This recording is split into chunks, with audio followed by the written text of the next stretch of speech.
प्यारे बच्चों, अस्सलाम वालेकुम। क्लास 10th उर्दू में हमारा आज का टॉपिक है कसीदा पार्ट 2। प्यारे बच्चों, कसीदा के पहले वीडियो में हमने कसीदा की तारीफ और कसीदे की किस्में पढ़े थे। आज के वीडियो में हम कसीदा के अज्जाए तरकीबी पढ़ेंगे, लेकिन इससे पहले तशबीह के मजमून के एतबार से किस्में कौन कौन सी हैं वो हम देखेंगे।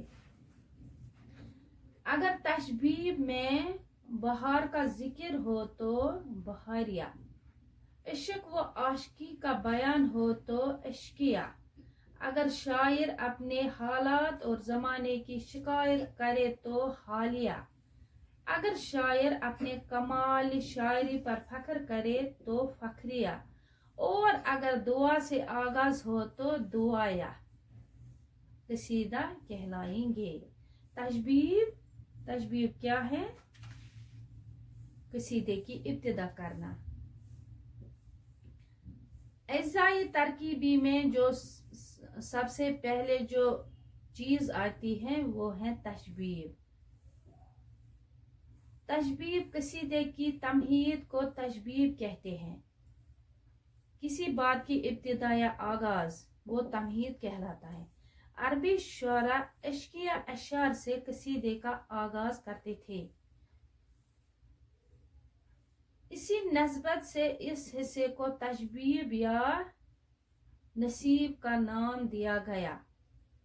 तशबीह के माना है शबाब का तज़किरा और नसीब के माने हैं हुस्न निस्वानी का जिक्र। ये नसीब नून सीन या बेनसीब है, ये नून साद या बेनसीब वो वाला नहीं है। नसीब के माने हैं इश्क और हुस्न के मामलात की शायरी, यानी हुस्न निस्वानी का जिक्र। उर्दू और फारसी के शायरों ने इस शर्त को बाकी नहीं रखा और इसमें हर तरह के मजमून दाखिल कर वुसअत दे दी। बाज़ ने तो इसमें गजल भी शामिल कर ली तशबीह में।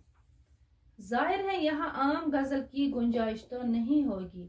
तशबीह का पहला शेर कसीदे का मतलब होता है और वो यही शेर है जो सामीन को मुतवज्जा कर लेता है, यानी उनकी तवज्जो मरकूज कर देता है। इसलिए शुअरा ने इसे पुरकशिश बनाने की पूरी कोशिश की है। इसीलिए तशबीह के मजमून का इंतखाब करते वक्त ममदूह की शख्सियत का खास ख्याल रखा जाता था। यानी ममदूह जिसकी तारीफ की जाए। मैंने पहले भी आपको बताया ममदूह वो होता है जिसकी तारीफ की जाए और मदह होता है तारीफ। कसीदे का असल मकसद ममदूह की तारीफ है, तशबीह सिर्फ इसकी तमहीद है। यानी असल मकसद जो कसीदे का होता है वो है ममदूह की तारीफ, किसी की तारीफ करना, और तशबीह सिर्फ इसकी तमहीद है, सिर्फ इसकी इब्तिदा है। इसीलिए शुअराए अरब ने यह शर्त लगाई थी कि इनकी तादाद मदह के अशार से कम होनी चाहिए। प्यारे बच्चों, अज़्ज़ाए तरकीबी में दूसरी चीज जो है वो है गरीज। गरीज कसीदे का सबसे नाजुक हिस्सा है और तशबीह और मदह के दरमियान की कड़ी पर और इन दोनों में रबत पैदा करता है। इसका काम है यही कि मदह और तशबीह के दरमियान उनको जोड़ना। अगर हम डिक्शनरी मानी देखेंगे गरीज के, तो ये एक मजमून से दूसरे मजमून की तरफ तवज्जो करना, यानी तशबीह और मदह के दरमियान की कड़ी को ये मजबूत कर देता है, जोड़ देता है। यहाँ एक या इससे जायद शेर भी इस्तेमाल किए जा सकते हैं, यानी इसमें एक या एक से ज्यादा शेर भी इस्तेमाल किए जा सकते हैं। बकौल अबू मोहम्मद सहर, ग्रेज का सबसे बड़ा हुस्न ये है कि तशबीह कहते कहते, यानी तशबीह जब हम शुरू करते हैं तो शायर मदह की तरफ इस तरह गुम जाए, यानी तारीफ में इस तरह गुम जाता है, खो जाता है, जैसे बात में बात पैदा हो गई हो। यही खूबी की वजह से ग्रेज कसीदे का मोहतम बिलशान हिस्सा है, यानी निहायत अहम और ज़रूरी हिस्सा, और शायर का कमाल समझा जाता है इसमें। अरबी शायरा इब्तिदा में ग्रेज की तरफ तवज्जो ज्यादा नहीं करते थे, चनाचे इनकी तशबीह और मदह में कोई खास रबत नहीं होता था। जब वो ग्रेज का इस्तेमाल नहीं तो उन तशबीह और मदह में कोई खास रबत भी नहीं होता था, लेकिन आगे चलकर शोरा ने इसे एक खास सन्नत बना दिया और इसमें कई जिद्दतें पैदा की, यानी इसको नए अंदाज में बयान किया और इसमें बहुत सारी तब्दीलियां भी लाई गई। एजाई तरकीबी कसीदे में तीसरी चीज जो है वो है मदह। मदह कसीदे का सबसे अहम और बुनियादी जुज़ू है, यानी मदह तारीफ कसीदे का सबसे अहम और बुनियादी जुज़ू, यानी इसीलिए बल्कि कसीदा लिखा ही इसीलिए जाता है कि किसी की तारीफ की जाए। इन अवसाफ का शुमार मुमकिन नहीं, यानी जितने भी अवसाफ इसमें जितने भी खूबियां ममदू में हो इनका तो मुमकिन नहीं है, और वो सब मुबालिगा के साथ पेश किए जाते हैं, यानी कितने अवसाफ आप गिने उनका कोई अंदाजा नहीं होता, और सब मुबालिगा मीनस हद से बढ़कर तारीफ या बुराई करना। किसी की तारीफ में भी लिखे जाते हैं कसीदे, किसी भी बुराई भलाई और बुराई पर भी।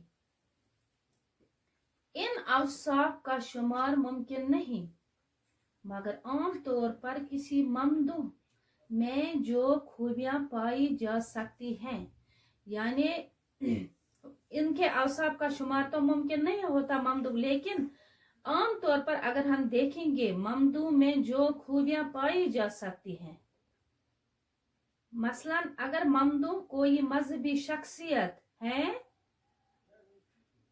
तो शायर इन्हें बड़ा चढ़ाकर बयान करता है, क्योंकि इसके बगैर मदह पैदा नहीं हो सकता। तारीफ इसके जाती अवसाफ पर नहीं, यानी ममदूह के जाती अवसाफ पर नहीं, बल्कि इस तबके को पेश नजर रख के की जाती है जिससे इसका ताल्लुक है, यानी उसके तबके को उसके सारे के सारे जो भी इसके मतलब इसमें आता है जिसकी जो ममदूह हो तो सारा का सारा देखना पड़ता है, सारे को पेश नजर रखा जा सकता है।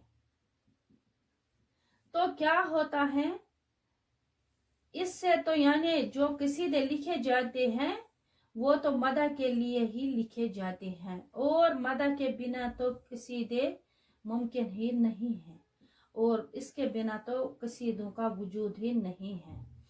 इसका ताल्लुक यानी मदह का ताल्लुक बहुत जरूरी है कसीदे में। तो प्यारे बच्चों, आपको समझ आए होंगे मतलब कसीदे की तारीफ या उसकी किस्में, जिसमें हमने पढ़ा था तमहीदिया, खिताबिया, और पढ़ा हमने तशबीब के मजमून के एतबार से हमने पढ़ा बहरिया कसीदे, अश्किया या हालिया या फखरिया और दुआया भी हमने पढ़ा क्या क्या आता है। जब इनका तज़किरा हो तो कौन से वो कसीदे कहलाएंगे। और एजाई तरकीबी में हमने पढ़ा तशबीब जिससे कसीदे की इब्तिदा होती है, और हमने पढ़ा ग्रेज जिससे ये मदह और तशबीब को जो जोड़ता है, रबत पैदा करता है, ये भी हमने पढ़ा। और हमने पढ़ा मदह जो एजाई तरकीबी का तीसरा जुज है, और वो है मदह, यानी मदह कसीदे का सबसे अहम और बुनियादी जुजू है, बल्कि कसीदा लिखा ही इसीलिए जाता है मदह की ममदूह की तारीफ की जाए।